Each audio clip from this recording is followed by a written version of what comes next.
শুন, আহিত বস্তু আর অনাহিত বস্তু কি আগে? আহিত বস্তু মানে কি? যেটাতে প্লাস বা মাইনাস থাকবে, মানে কোনো আধান থাকবে, সেটাকে আমরা বলবো আহিত বস্তু। মানে এইটা একটা বস্তু, এই বস্তুতে হয়তো প্লাস থাকতে পারে, প্লাস থাকলে এটাকে আহিত বস্তু বলবো। আবার যদি একটাতে মাইনাসের পরিমাণ বেশি থাকে, মাইনাস মানে কি? ইলেকট্রন বেশি আছে না কম আছে? ইলেকট্রন বেশি আছে, সেটাকে আমরা বলবো মাইনাস। আর যদি ইলেকট্রন কম থাকে তাহলে এটা প্লাস। প্লাস বা মাইনাস যদি থাকে কোনো বস্তুতে, সেটাকে বলবো আমরা আহিত বস্তু। ঘুরি বসে যেন বললাম, এটা কোথায় ঘুরি? আর সরাবার জায়গা না। ওটাতে ইয়াটা ঠিকঠাক হচ্ছে। শুন, আহিত বস্তু আর অনাহিত বস্তু। আহিত বস্তু মানে প্লাস বা মাইনাস থাকবে, এইগুলোকে আমরা আহিত বস্তু বলবো। প্লাস বা মাইনাস থাকবে মানে কোনো আধান থাকলে। আর যদি প্রোটনের আধান কি? প্রোটনের আধান প্লাস আর ইলেকট্রনের আধান মাইনাস। তাহলে আমি ধরলাম এটার 5টা প্রোটন আছে, 5টি প্রোটন আর আছে 5টি ইলেকট্রন। এর আধান আহিত বস্তু না অনাহিত বস্তু? মানে কোনো প্লাস বা মাইনাস থাকবে কি? 5টা প্লাস, 5টা প্রোটন মানে কি? 5টা প্লাস, আর 5টা ইলেকট্রন মানে কি? তাহলে 5টা প্লাস 5টা মাইনাস, তার মানে কোনো আধান আছে? নিস্তড়িত। তাহলে এইটাকে বলবো আমরা অনাহিত বস্তু। এটা কি বস্তু বলবো আমরা? অনাহিত বস্তু। আর এই যে মাইনাস থাকুক বা প্লাস থাক, সেটাকে আমরা কি বলবো? আহিত বস্তু।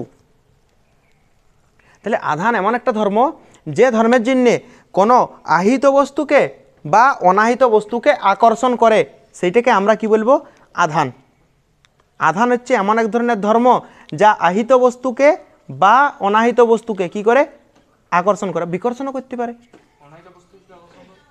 আবেশ হয়, ওইটা ক্লাস 12-এর কনসেপ্ট। আবেশ হয়, তড়িৎ চুম্বকীয় আবেশ হয়, নিয়ে ওটা আকর্ষণ করে, অনাহিত বস্তুকে আকর্ষণ করে। আবেশ আছে, কিন্তু ওই আবেশ পুরোটা ডিটেলসে নাই। তড়িৎ চুম্বকীয় আবেশ একটু আছে সামান্য, ওই তড়িতের চ্যাপ্টারতেই সবগুলো মিক্স করা আছে, কিন্তু আবেশ যখন পড়বি এখানে আলাদা চ্যাপ্টার পড়বি 12-এ। ঠিক আছে, আপাতত এটা মনে রাখ যে আধান হচ্ছে এমন এক ধরনের ধর্ম, ঠিক আছে, যে ধর্মের জন্যে আহিত বস্তুকে বা অনাহিত বস্তুকে, দুটো বস্তুকে কি করে? বল দেয়। এবার আকর্ষণও করতে পারে, বিকর্ষণও করতে পারে। জানি এটা ফিল আসবে না এখন সংজ্ঞাটা শুনে, আপাতত শুনেই রাখ। আধান হচ্ছে এমন এক ধরনের ধর্ম যেটার জন্য কি করে? আহিত বস্তু বা অনাহিত বস্তু দুটোই বল অনুভব করে, আকর্ষণও হতে পারে আর বিকর্ষণও হতে পারে। ঠিক আছে, কোনো অসুবিধা আছে কি? আধান হচ্ছে এমন এক ধরনের ধর্ম যেটার জন্য বস্তু বল অনুভব করে। কোন বস্তু? অনাহিত বস্তু বা আহিত বস্তু, দুটোই বল অনুভব করে। এখন পড়ে দেখ আধানের সংজ্ঞাটা।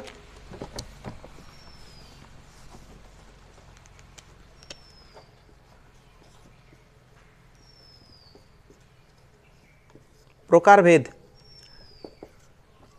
আধান দু প্রকারের। দ্বিতীয়টা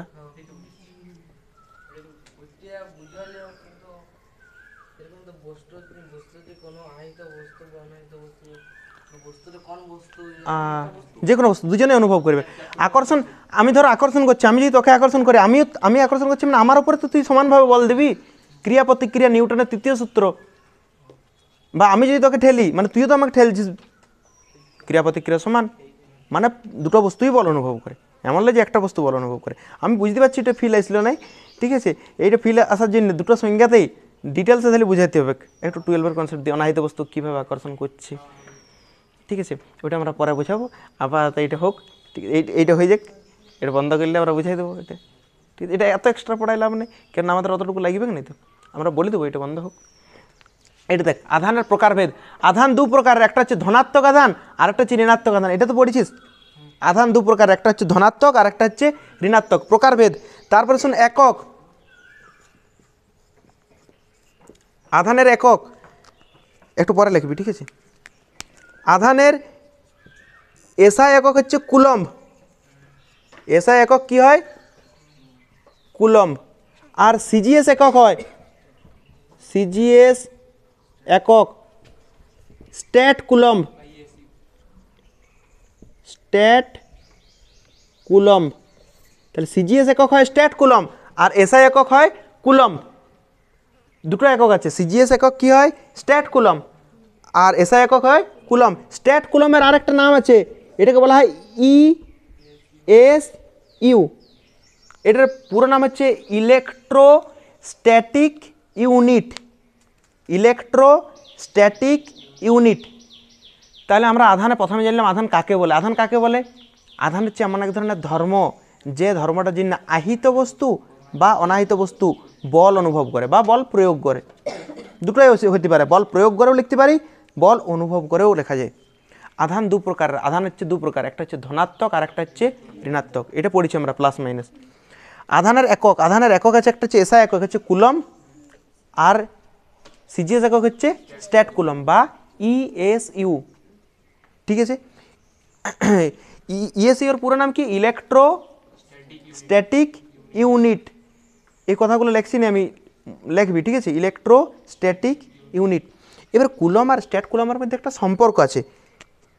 1 কুলম সমান 3 × 10⁹ ESU। এটা হচ্ছে কুলম আর স্ট্যাট কুলমের মধ্যে সম্পর্ক। দেখ, একক লিখবি, একক লেখার পর তোরা একটা পয়েন্ট দিবি যে কুলম আর স্ট্যাট কুলমের মধ্যে সম্পর্ক। কি দিবি? কুলম আর স্ট্যাট কুলমের মধ্যে সম্পর্ক। নি লিখবি 1 কুলম সমান 3 × 10⁹ হ্যাঁ, কুলমকে সি দ্বারা লেখা হয়। ঠিক আছে, তাহলে 1 কুলম সমান 3 × 10⁹ ESU।